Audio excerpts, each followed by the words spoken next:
মীর জাফর আদৌ বিশ্বাসঘাতক ছিল কিনা এই সিরিজের প্রথম পর্বে আমরা জেনেছি পলাশীর যুদ্ধের কথা এবং পলাশীর যুদ্ধে সিরাজউদ্দৌলার পরাজয়ের কথা। তবে আমরা এও জেনেছি এই পরাজয়ের পেছনে আছে একটি চক্রান্ত। এই চক্রান্ত প্রসঙ্গে আমরা পলাশীর যুদ্ধ থেকে প্রায় 100 বছর পেছনে নবাব মুর্শিদ কুলি খাঁর সময় থেকে আরম্ভ করব। তার পরিবার সম্পর্কে কয়েক প্রকার মতবাদ রয়েছে। প্রথম সংস্করণ মতে মুর্শিদ কুলি খাঁ দাক্ষিণাত্যে মালভূমিতে 1670 সালে একটি দারিদ্র উৎকল ব্রাহ্মণ পরিবারে হিন্দু হিসাবে জন্মগ্রহণ করেন।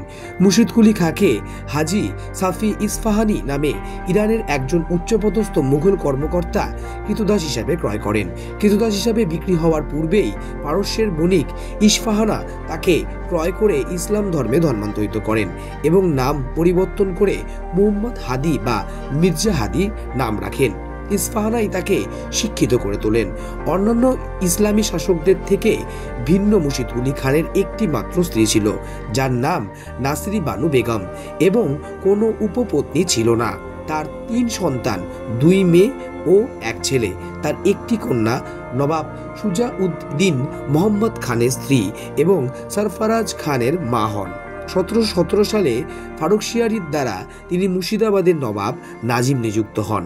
তার শাসনকালে তিনি ভূমি ব্যবস্থাপনা পরিবর্তন করে জমিদারি ব্যবস্থায় রূপান্তরিত হয়। এছাড়াও তিনি রাজ্য থেকে মুঘল সাম্রাজ্যের সম্রাটকে রাজস্ব পাঠাতে থাকেন। তিনি মুর্শিদাবাদে কাটার মসজিদ নির্মাণ করেন, যেখানে 30 জুন 1727 সালে তার মৃত্যুর পর তাকে সিঁড়ির নিচে সমাহিত করা হয়। এরপরে তার জামাতা সুজাউদ্দিন মোহাম্মদ খান রাজত্বের ভার লাভ